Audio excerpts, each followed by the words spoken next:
Good morning, everyone. It is 8:01, which means it's time for First Alert Weather Extra. Hope you're having a good day so far. Locally, our weather is just fine. A little chilly. That's typical fall weather. A little frosty out there to start. A little extra time to maybe clear away some of that frost on your windshield if you don't have the luxury of parking it in the garage. I didn't have to deal with that, so I am fortunate I have a garage. But nonetheless, a little cold out there this morning, but we'll warm up to close to seasonable levels. We'll fall just short of that. Of course, the big story is Category 5, Melissa, the hurricane, the eighth strongest so far on record. Camille is not too far away from that. That would be the seventh strongest. Katrina, it surpassed Katrina by 1 millibar of pressure. And so, yeah, Katrina's now in ninth place, and Melissa's in eighth place. Oh, darn it. There we go. Well, it's going to flip back and forth just because I'm using the radar on a different source. But you can, in a glance, see that the eye is about 27 miles away from the shoreline. All right, let's show you this view that won't have any hiccups on it. So it's getting very, very close to making landfall. Now, what makes it official is when half of the eye crosses land. So that's going to take place later this morning. It has not weakened at all. It looks so healthy. It's not, I mean, while it's like, wow, unbelievable view from space, you know, when something looks this perfect, it's going to be extremely devastating. The whole island will be impacted. Now, of course, the most extreme weather is right around that eye, the eye wall. Those gusts will be over 175. The storm surge is incredible anywhere on the eastern side of the hurricane. So any one of those bays you see, even towards Kingston, they are going to see a lot of storm surge. They have had a lot of storms in general rolling through the area. You can get tornadoes. You're going to have, so much rain, especially on the western side, and the terrain difference. A lot of, the higher population, well, they're down in the valley. Right next to that very, high terrain, 7,000 feet. And so everything's going to be rushing down. And if a lot of rain comes down at a fast period of time, it just doesn't have the ability to run off properly. So flooding, landslides, catastrophic damage in many places will be happening, unfortunately. So it has picked up speed a little bit, as expected. It's getting picked up now and steered in that northeasterly direction. So it's gone from like 2 to 3 miles per hour now up to 7. So it's starting to pick up speed. This is according to the 8 o'clock advisory. The hurricane hunters are going back into the storm in the next hour. So we will get some new information as to whether or not it strengthens or not. It's more just for the record books than anything else. This hasn't going to change any impacts, whether it goes up, a couple miles per hour or not. It's going to be crossing the island again this morning and through the early afternoon as a Cat 5. This is landfall number 1. Landfall number 2 happens late tonight into tomorrow morning as a Cat 4. Super destructive, catastrophic impacts eastern Cuba. Our third landfall, Turks and Caicos, as a Cat 2, but there's still going to be potential life-threatening flooding, surge, and it just is going to be very destructive, whatever's in its path. Now, it will have some time to weaken even further, but you're talking about Bermuda. Gosh, Bermuda's been getting these Cat 1s or close to it several times this year, and thank goodness they'll be weakening to a Cat 1 again, but could make, direct impact there. There will be some level of damage. Obviously, nothing as extreme as to what is going to be occurring down in Jamaica and Cuba. And then finally, it continues that journey northeastward before weakening Saturday to just an area of low pressure.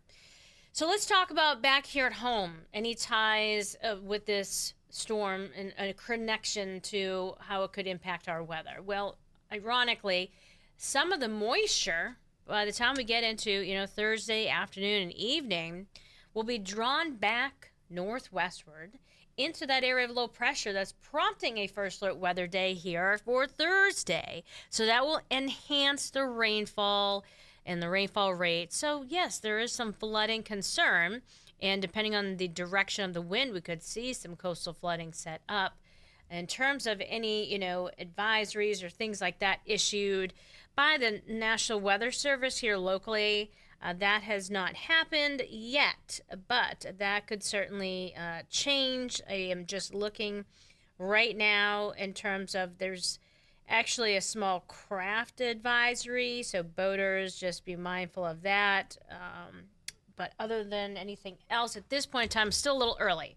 But that could certainly change, so keep checking back with us. And then thankfully, by the time we get to trick-or-treating, it's just windy, but the rain is long gone. So again, this is what's coming our way. We have rainfall amounts of 1 to 2 plus inches, gusts 30 to 40 miles per hour. So we're clearing away any debris, leaves away from storm drains so everything can drain properly to reduce that risk for poor drainage flooding.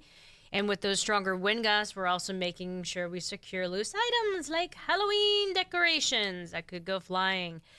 As we also prepare for, there could be sporadic limbs or tree damage and maybe some power outages. Not widespread, but certainly it's going to be not fun to travel in on the evening, during the evening commute on Thursday, and Thursday evening into Thursday night before the system exits. So here's your trick-or-treat forecast, calling for breezy conditions, some scattered clouds, temperatures in the 50s. We're bundling up. And if you were hoping to sit outside and have a little campfire, good luck with the wind and everything. Make sure that wood is kept dry, too, if you want to try to attempt to have a little, fire to sit by, things like that. I'm just thinking of something we've done in the past. Last year, we really couldn't do much because of the drought. This year, looks like the wind may be problematic. It's going to feel chilly today. A little breeze out there goes a long way. But nothing too extreme in the wind department here today. Notice the clouds start to thicken up. So first alert futurecast as we go through today, we have clouds increasing. As we look into tomorrow, there's some breaks of sunshine even possible. And then Thursday, we start to see some showers in the morning, maybe northwest. But it's the afternoon, and especially look at the evening, 6 p.m. Whew, it's coming down. And then it continues pretty heavy for a few hours before things kind of lighten on up.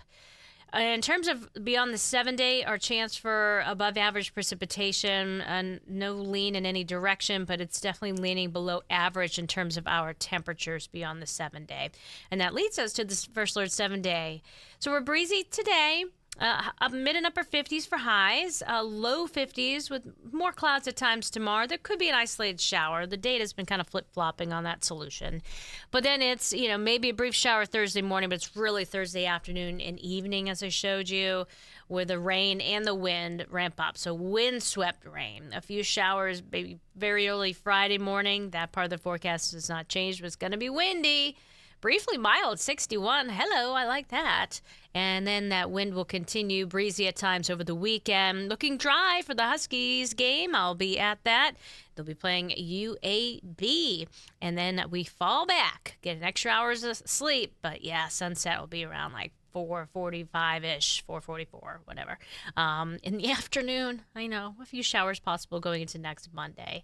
So yeah, today has been the coolest start then compared to the next 7. And keep up with, obviously, the changes with Melissa. We'll keep you posted on social media and on air, but you can keep up with it any time of the day through the First Alert Weather app. And, of course, we'll keep you posted on how that system will impact us on Thursday's First Alert Weather Day. All right, that is your latest episode of First Alert Weather Extra. Hope everyone has a great day. We're thinking of those that are in Jamaica being impacted. We're also thinking of those worried and know others have friends or family there. And so we are definitely, hoping everyone, is staying the best safe they can in these kind of conditions. We'll have another update on First Alert Weather Extra coming up at 9:30 tonight. Have a good rest of your day.